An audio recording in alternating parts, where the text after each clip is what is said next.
He thought he had found treasure and salvation, but soon they began hunting him down.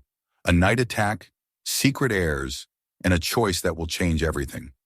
Subscribe, share the video, and write in the comments where you are watching from. The sequel will shock you.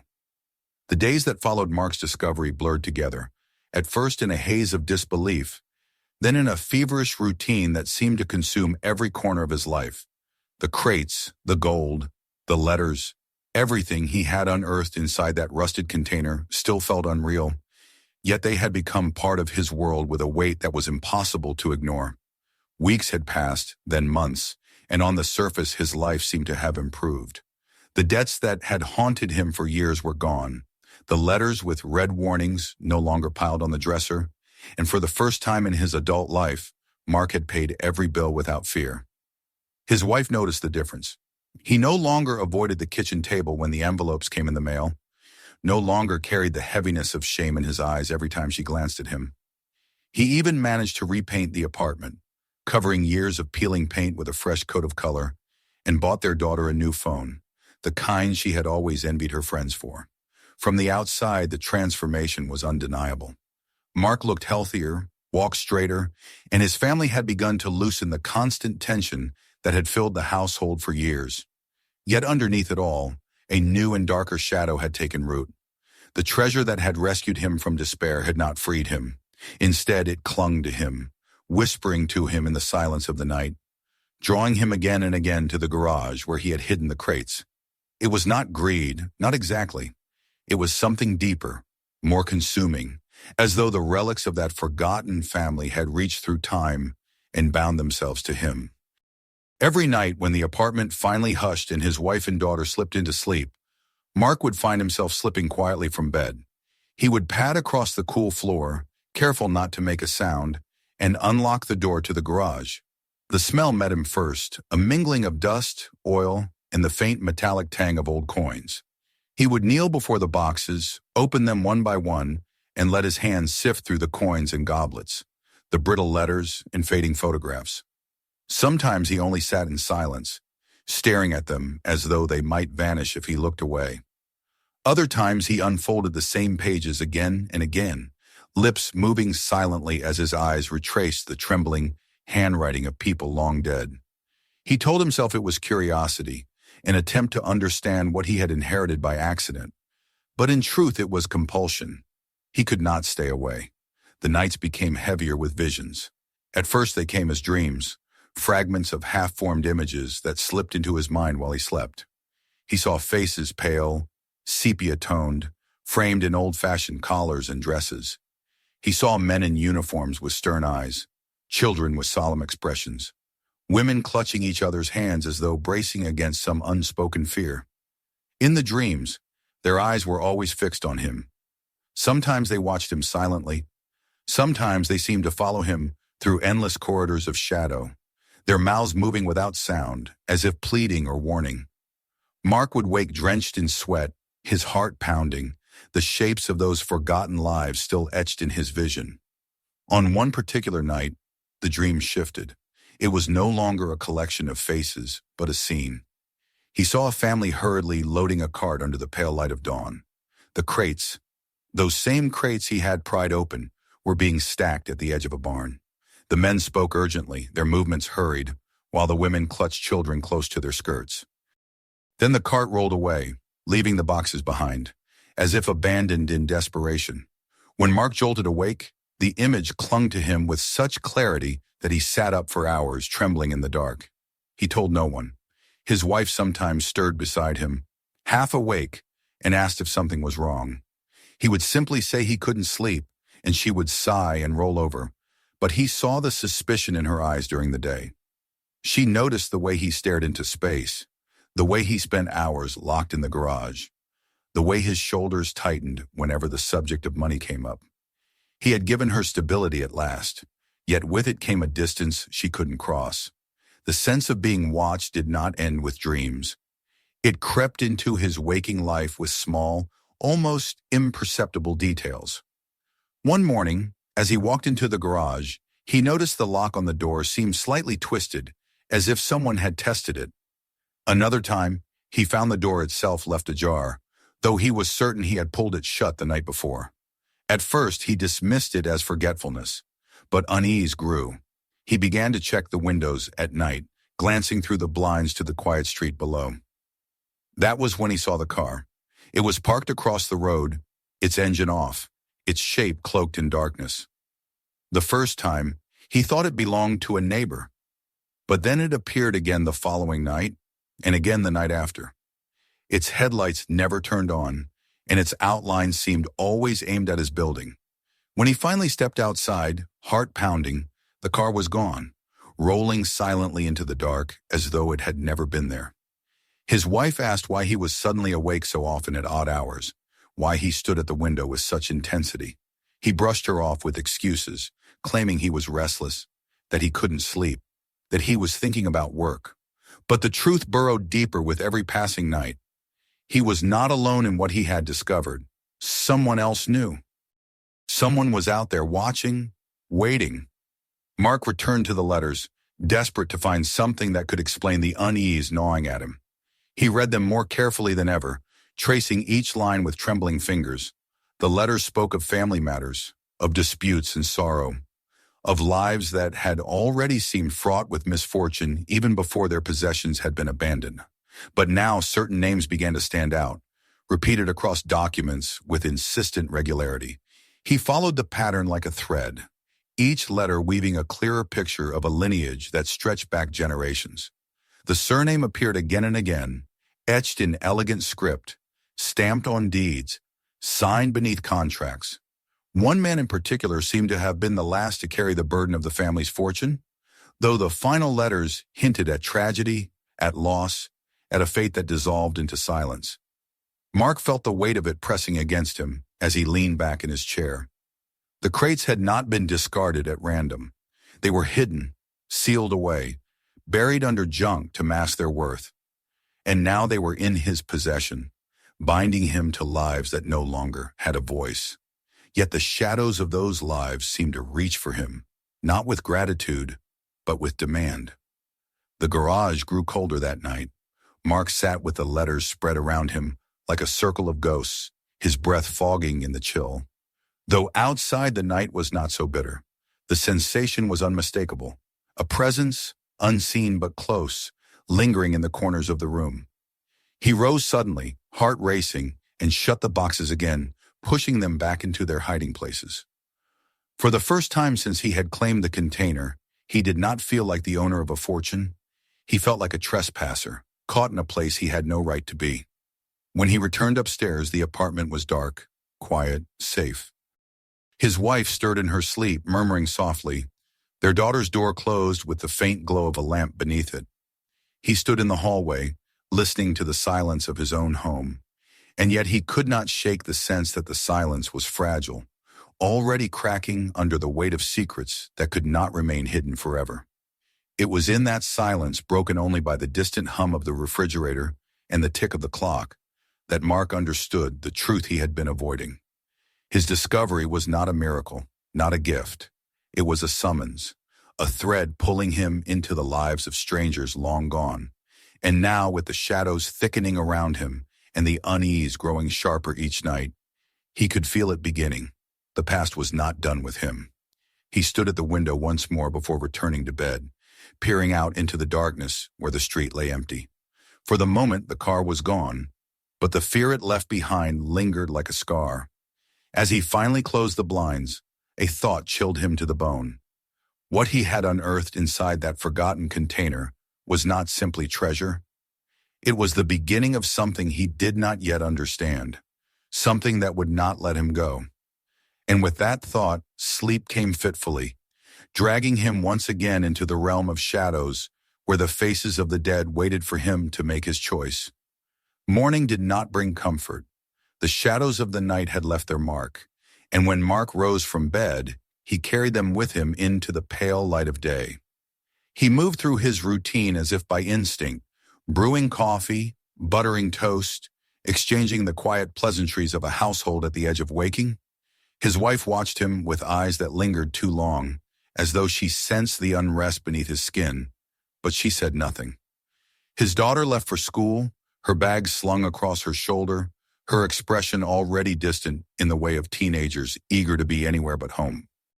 When the apartment emptied, Mark found himself staring at the silent rooms, feeling both relief and dread. He drove to work, the same cracked steering wheel under his hands, the same worn-out engine rattling beneath the hood. But every glance at the rearview mirror made his heart stutter. A car seemed to follow him for several streets, a dark sedan that maintained its distance, never overtaking, never falling behind too far. When he finally turned sharply into the warehouse lot, the sedan carried on past, vanishing into traffic. He told himself it was coincidence, but the tension in his shoulders refused to ease. At the warehouse, the air smelled of oil and dust, the endless thud of pallets and screech of forklifts echoing through the cavernous space. Normally, Mark blended into this background of motion and noise, just another pair of hands shifting weight from one place to another. But that day he felt exposed, as though every eye was on him. During his break, he stepped outside to smoke, and there it was again, a car idling in the distance, not close enough to be obvious, but not far enough to be chance. The driver's face was hidden behind the reflection of the windshield, but Mark felt the gaze all the same. When he returned inside, his hands trembled faintly, and his co-workers asked if he was sick. He laughed it off, though the sound that came from his throat was thin and hollow. Days passed in much the same way. Unfamiliar faces appeared around town.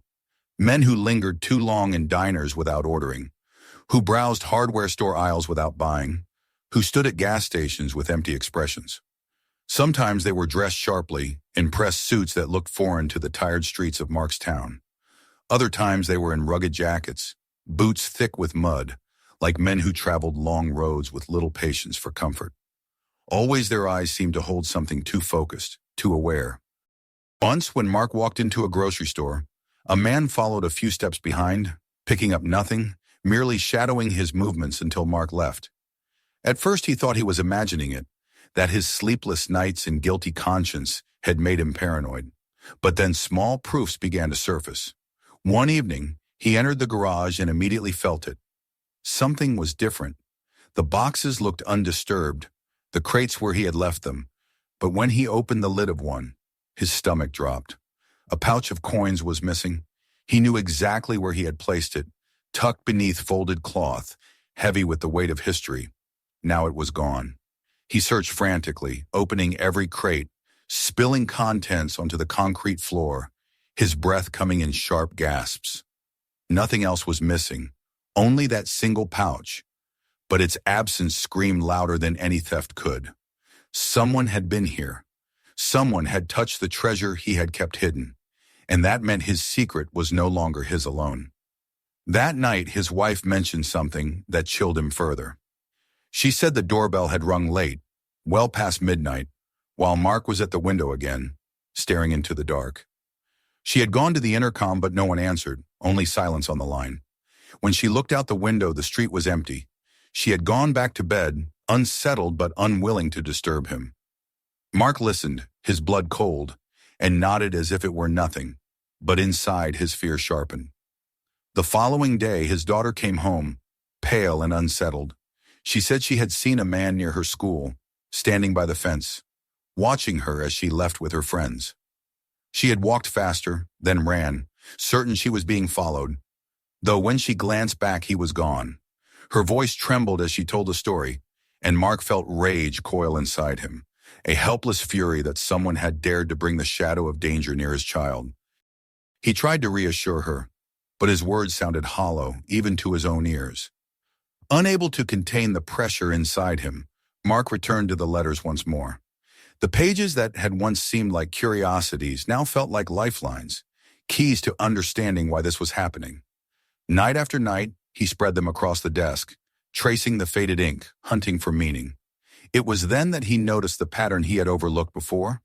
Among the tangle of disputes and sorrows, a single surname recurred again and again, etched into deeds and signed at the bottom of contracts, whispered through family quarrels. The name belonged to a man who seemed to be the last guardian of the fortune, the one who had inherited the burden of possessions now resting in Mark's garage.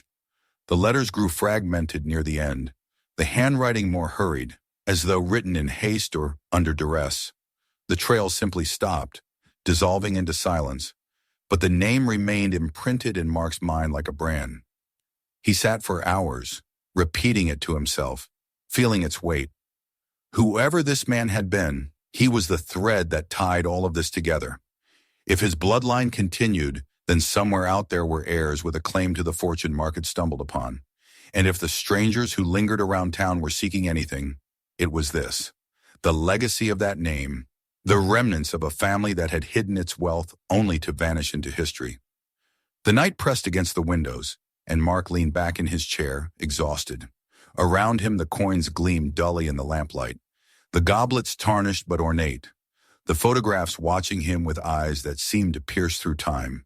He felt surrounded, not just by objects, but by expectation, by demand, as though the weight of generations pressed upon his shoulders.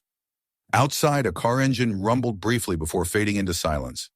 Mark closed his eyes, and in the darkness behind them, the surname burned bright and merciless. He knew then that what he had feared was true. He was no longer the only one who carried this secret. Others knew, others searched, and they were getting closer. Sleep abandoned Mark altogether after the realization settled in his chest that he was not alone in carrying the knowledge of what lay hidden in his garage. The strangers were closing in, their silent scrutiny pressing against him day and night, and the name he had uncovered in the letters throbbed in his mind like a wound. He moved through his days as though he were walking a narrow bridge between two abysses. On one side was the safety of silence, lock the garage, keep the treasure hidden, protect his family at all costs. On the other side was the voice of conscience, the heavy weight of those letters and photographs whispering that what he held had never belonged to him, that there were others, heirs, descendants, who might still live somewhere in the world, carrying the memory of what had been lost. The conflict tore at him in every quiet moment. At work, he dropped boxes and forgot instructions, his mind elsewhere, haunted by visions of gold slipping through his fingers like water. His co-workers teased him for being distracted, but he could not laugh it away. At home, he snapped at his wife over trifles, his temper fraying under the strain, then begged her forgiveness with a look he could not explain. When his daughter asked simple questions, he often failed to hear her the first time, staring instead at the floor, replaying the same torment in his head. His family felt the shift, though they could not name it. The distance between them grew wider with every passing day, a gulf built not of anger, but of secrets. One evening, sitting in the dim light of the garage, Mark made a decision that terrified him as much as it compelled him. He could no longer endure the suffocating uncertainty. He had to know more. If the letters spoke the truth, then somewhere there might still be an heir. If he could find proof of that, perhaps it would quiet the restless unease that stalked him. Perhaps then he could finally breathe without the weight of ghosts pressing on his chest. The next morning, before dawn had fully broken, he climbed into his battered car and drove out of town. The highway stretched long and gray before him, the sky a pale wash of color, the world still hushed in that fragile hour when night had not fully yielded to day. He drove toward the nearest city, where libraries and archives might hold the answers he sought. The radio murmured softly, but he barely heard it, his mind racing with fragments of names and half-remembered details from the letters.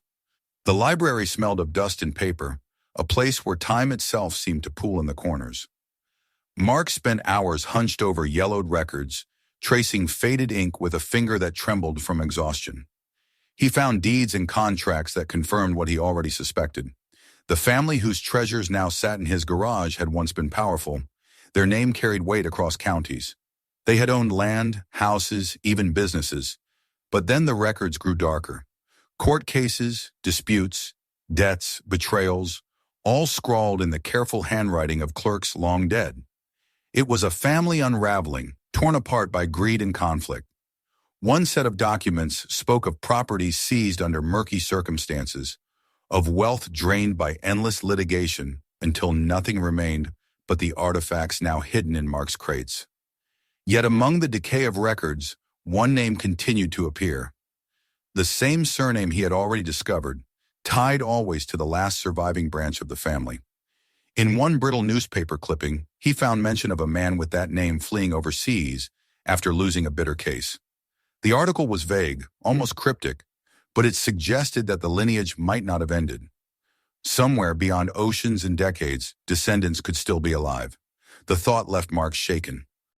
If there were heirs, even distant ones, then his ownership of the treasure was nothing but a cruel accident of chance. The law said it was his, but law and conscience were not the same. He sat at the wooden table in the archive, his head in his hands, and felt the walls close around him. He thought of his wife's smile when the new furniture had arrived, of his daughter's laughter with her new phone, of the fragile peace he had managed to build from the ashes of his former despair. And he thought of the eyes in those photographs, of the letters written by trembling hands, of a history that had been buried in crates and left to rot until he unearthed it. Both were true. Both demanded something of him. On the drive home, the world outside the windshield seemed sharper, harsher. Every car that appeared in his mirror felt like a predator's shadow.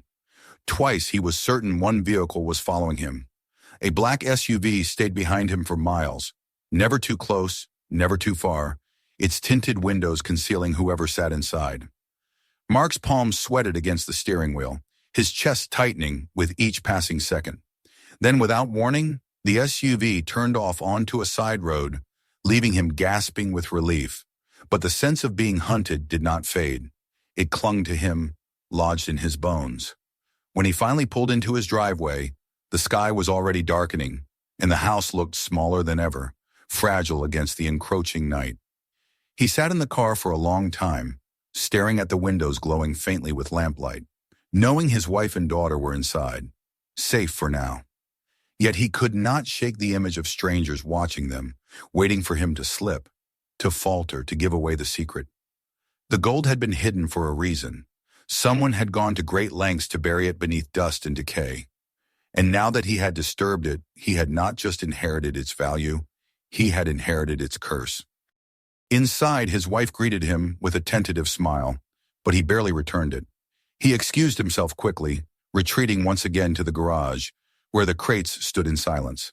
He opened one and let the coins spill into his hand, their cold weight pressing into his skin. Half his mind screamed that this was salvation, that here lay the answer to every struggle he had endured, the means to secure his family's future forever. The other half whispered that these coins were shackles, each one forged from grief and betrayal, each one binding him tighter to a past that was not his own. The decision loomed over him, inescapable. Protect his family by clinging to what he had found, bury the truth, and hope the hunters circling around him would give up. Or risk everything's safety, stability, perhaps even his life in pursuit of justice for strangers long gone, in the hope of finding heirs who might never exist. The choice gnawed at him with every breath, and as he sat in the dim glow of a single bulb, surrounded by gold and silence, Mark understood that no matter what he chose, there would be a price. When he left the garage hours later, the night air felt heavier than ever. Across the street, parked beneath the shadow of a dead streetlight, a car idled for a moment before its engine cut off. Mark froze, staring, but the windows were dark, the occupants invisible. Slowly, as though performing a ritual, he locked the garage, double-checked it, and walked back toward the house. His reflection in the glass of the door startled him. Hollow eyes, lined face, a man trapped between salvation and damnation. He closed the door behind him and leaned against it, breathing shallowly, the silence of the house pressing against his ears. He could no longer pretend. The hunters were near. The letters whispered of heirs. The gold gleamed with accusation. And Mark stood alone between all of it, knowing that whatever step he took next would decide not only his fate, but the fate of everyone he loved. The days following his return from the city stretched like wires, pulled too tight, humming with a tension that never released. Mark could not shake the sense that the walls of his life were closing in on him. The garage no longer felt like a refuge but a chamber of accusation, and yet he was drawn there as though bound by invisible chains. He sat for hours staring at the crates, listening to the silence, waiting for footsteps that never came but always seemed just on the edge of breaking in. He barely slept, barely ate, and his family felt the weight of his distraction even if they did not know its cause. His wife's questions grew sharper, her patience thinner. His daughter watched him with worry that she tried to mask with indifference. The fragile peace he had bought with the treasure was already cracking under the pressure of secrets. It was in that state of exhaustion and dread that the night came when shadows moved from imagination into reality. He woke with a start, though he could not say why, the house still and dark around him. For a moment he thought it was another dream, another of those visions that left his skin clammy and his chest tight. But then he heard it, the soft scrape of metal against wood, the subtle creak of a door where no one should be. His breath caught in his throat as he slid silently from the bed, careful not to wake his wife. He moved through the hallway with every nerve screaming, his ears straining against the silence. Another sound came, this one unmistakable, the hushed murmur of voices low and urgent, not from the street but from inside the house. He reached the bottom of the stairs and froze. Two figures stood in the gloom of the living room, their faces obscured by masks, their bodies tense with purpose. One held a flashlight, the beam dancing across the walls like a predator's eye. The other carried something heavier, the shape of a crowbar glinting faintly in the pale light. Mark's heart thundered, and for a moment he thought it might betray him by beating so loudly. He had no weapon, no plan, only the instinct to protect his family. When they noticed him, the flashlight swung toward his face, blinding him, and a harsh voice barked the words he had dreaded since the night he first pried open the crate. "Where's the gold?" The sound of it in his home, spoken aloud, stripped away any illusion of safety. His nightmare had stepped fully into daylight. Mark stammered something, a denial, a plea, but the men advanced. One shoved him against the wall, the cold metal of the crowbar pressing against his chest. "We know you took it," the man hissed. "You want your wife and kids safe? You tell us where it is." The words hit him like blows, not only because of the threat, but because they confirmed what he had feared. These men were not guessing. They knew. His secret was already spilling into the world. In the chaos that followed, instinct overtook thought. Mark lashed out, grappling with the man closest to him, the struggle clumsy but fueled by desperation. The flashlight clattered to the floor, the beam spinning wildly across the walls. His wife's scream tore through the house as she awoke and rushed down the stairs. The men cursed, their plan unraveling in the sudden noise. One of them shoved Mark hard, sending him crashing against a table, the sharp edge biting into his ribs. They retreated in haste, the front door slamming open, their footsteps pounding into the night. The silence that followed was worse than the intrusion itself. His wife stood frozen, her face pale, her eyes wide with terror. His daughter appeared at the top of the stairs, trembling, her voice shaking as she asked what was happening. Mark could not answer. He stood there gasping, his body aching, his mind reeling, and realized the moment he had feared most had arrived. The secret had broken into the open, and now his family was no longer safe. The police came, took statements, walked through the house with the detached efficiency of men who had seen worse. They asked questions Mark could not answer truthfully, and so he lied, telling them it was a random burglary, that nothing had been taken. His wife shot him a look that told him she did not believe him, but she said nothing in front of the officers. When they left, the silence between them was heavier than any accusation. It was broken only when she finally spoke, her voice raw. "What is going on, Mark? What are you hiding from us?" He tried to deflect, but the words tangled in his throat. She pressed harder, the fear in her eyes turning to anger. "They knew your name. They knew what they were looking for. Tell me the truth." He could not lie anymore. The dam burst, and with it poured the story he had kept locked inside since that day at the auction. He told her of the crates, the gold, the letters, the photographs. He told her how he had found it, how it had changed everything, and how it had begun to consume him. His voice shook as he confessed that he had thought it was salvation, but now saw it for what it was, a curse he had dragged into their lives. His wife listened in silence, her face unreadable, his daughter staring from the stairs with wide, horrified eyes. When he finished, the silence hung heavy, broken only by his daughter's voice, small but piercing. "You always told me stealing was wrong. You said we should never keep what isn't ours. Why are you keeping it?" The words cut deeper than any blade. They were not spoken with malice but with confusion and disappointment, and they stripped away the fragile justifications he had clung to. He had told himself he was protecting his family, that he had earned the right to keep what he had found. But in the eyes of his daughter, it was simple. He had betrayed his own teachings. That night, lying awake beside his wife who turned her back to him, Mark faced the truth he had been avoiding. The treasure was no longer a choice between comfort and sacrifice. It had become a poison, seeping into every corner of their lives, endangering the very people he had sworn to protect. The hunters were closing in, and his family was now caught in the crossfire. He could not keep it hidden any longer, not without losing everything that mattered. For the first time since he had pried open the first crate, Mark felt clarity pierce through the fog of fear and greed. He could not cling to the gold as if it were his salvation. He had to act, not just to protect his family, but to set right what had been twisted since the moment he claimed it. He did not yet know how, but the decision had been made. He would find the truth of the treasure's past, and he would deliver it to those who had the rightful claim, if any remained. And if not, he would find another way to lay it to rest. The house remained tense, his wife silent, his daughter withdrawn. But inside himself, a new resolve had begun to grow. The price of keeping the treasure was too high. The time had come to face the past, no matter what it demanded of him. As dawn broke, pale light creeping through the blinds, Mark sat alone at the kitchen table, his hands clasped, his eyes fixed on the rising sun. The night had taken from him the last illusion of safety. Now all that remained was the choice of how to end the story he had begun. And for the first time, he felt a grim certainty that the end would not leave him untouched. The morning after the break-in lingered in the house like smoke after a fire, impossible to clear no matter how many windows were opened. His wife moved through the kitchen with a silence sharper than words, her eyes avoiding him, her shoulders tight with unspoken fury and fear.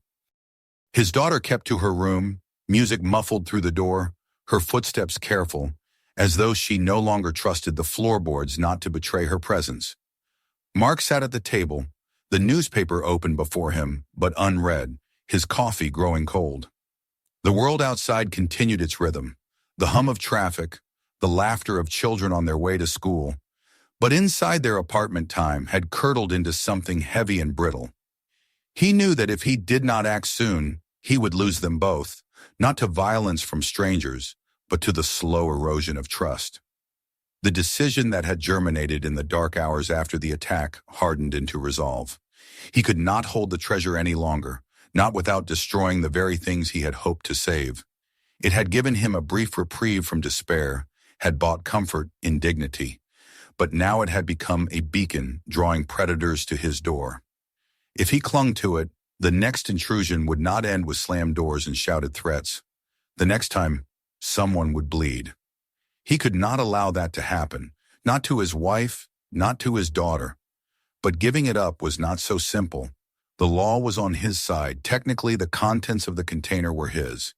Yet every letter he had read, every photograph he had touched, screamed otherwise. He was a custodian of someone else's life, a thief of history. Returning it blindly was no answer either.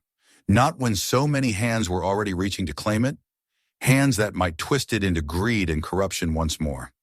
He needed to find the true heirs, if they existed, and if they did not, he needed to find a way to honor what he had uncovered without destroying his own family.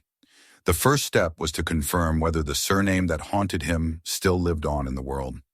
By day he returned to the library, poring over records, following every thread through dusty indexes and faded archives. By night he sat at the glow of his aging computer, combing through online databases, genealogies, passenger manifests from ships long past. The trail was scattered and elusive, but gradually patterns began to emerge. Branches of the family had indeed fled overseas, some settling in Europe, others across the ocean. There were names that matched, descendants who might still breathe somewhere beyond his reach. Mark hesitated before making the leap, but finally he began sending messages, cautious and measured, never revealing the full extent of what he had found. He wrote to historical societies, to archivists, to addresses he wasn't sure were still valid. The responses came slowly, some dead ends, some polite refusals. But then came one that froze him where he sat. An elderly man, living abroad, bearing the very surname that had haunted Mark, wrote back with curiosity. He spoke of family stories passed down through generations, of whispers of wealth lost in litigation and betrayal, of ancestors who had hidden valuables before fleeing, but who never returned. For days, Mark exchanged letters with the man, testing his sincerity, searching for signs of deceit. The old man spoke with the tone of someone who cared not for gold, but for memory. He asked about photographs, about documents, about the handwriting in the letters. When Mark sent him scans of some of the pages, the man wept through his words on the screen, saying he recognized the script as belonging to his grandfather. It was the confirmation Mark had both hoped for and dreaded. The treasure was not an orphan relic. It had blood. It had lineage. It had a story that stretched into the present. Yet even as he found this fragile thread of truth, the danger pressed closer. The hunters did not relent. He saw them more boldly now, the same faces lingering at the edge of his workplace, the same cars idling near his street. They had grown impatient, their presence less subtle. He knew it was only a matter of time before they struck again. That was when he devised the only plan he could think of to protect what mattered. He would divide the treasure. It was a brutal act, both physically and emotionally. He laid out the coins, the goblets, the paintings, sorting them into two piles. His hands shook as he worked, each division feeling like a wound. One pile he set aside for his family, enough to pay for security, for a future unburdened by the specter of debt. The other he preserved for the heirs, to be returned when the time was right, when he could deliver it without feeding the greed of those who hunted it. He knew it was imperfect justice, but it was the only balance he could find between duty to his blood and duty to the past. To protect both halves, he crafted a deception. From the remnants of the crates, from worthless trinkets and broken furniture he had kept as camouflage, he assembled a false treasure. He packed it into boxes and left signs of transport, ensuring that if the hunters forced their way in again, they would find only fragments, nothing of value. He even whispered rumors where he knew ears might be listening, hints that the gold had already been sold, that it had slipped from his hands. It was a gamble, a desperate attempt to redirect their hunger elsewhere. The night he finally met the old man was unlike any other. They had agreed on neutral ground, a quiet cafe in a distant town, far from the eyes that had been shadowing Mark's every move. When he entered, carrying a small box with carefully chosen artifacts, letters, a photograph, a goblet, the man rose to greet him. Age had bent his back and thinned his hair, but his eyes were sharp, brimming with emotion as they fell upon the relics of a family he had thought lost to time. He touched the letters reverently, tracing the script with fingers that trembled, tears slipping down his cheeks unchecked. "I never thought I would see these again," he whispered. "They told stories, but I never believed them. I thought it was all gone." In that moment, Mark felt the weight lift from his shoulders, not entirely, but enough to breathe. He saw in the man's face what the treasure truly meant. Not wealth, not power, but connection, a bridge across time, binding the living to the dead. He knew then he had chosen rightly. The rest of the fortune remained hidden, divided between what he would keep for his family and what he would return in time. He did not speak of the gold that still glimmered in his garage, nor of the hunters who prowled the edges of his life. Some truths were too dangerous to share, but he left the cafe with the certainty that he had set something right, that the ghosts who haunted his nights might rest a little easier now. When he returned home, the garage stood empty of crates, the shelves bare but for a few photographs and letters he had kept as reminders. The space echoed with absence, and yet for the first time in months it felt like a room again, not a tomb. His wife met his gaze with wary eyes, but there was the beginning of trust in them once more. His daughter hugged him without words, her small arms fierce around his waist, and he felt the ache of the burden ease.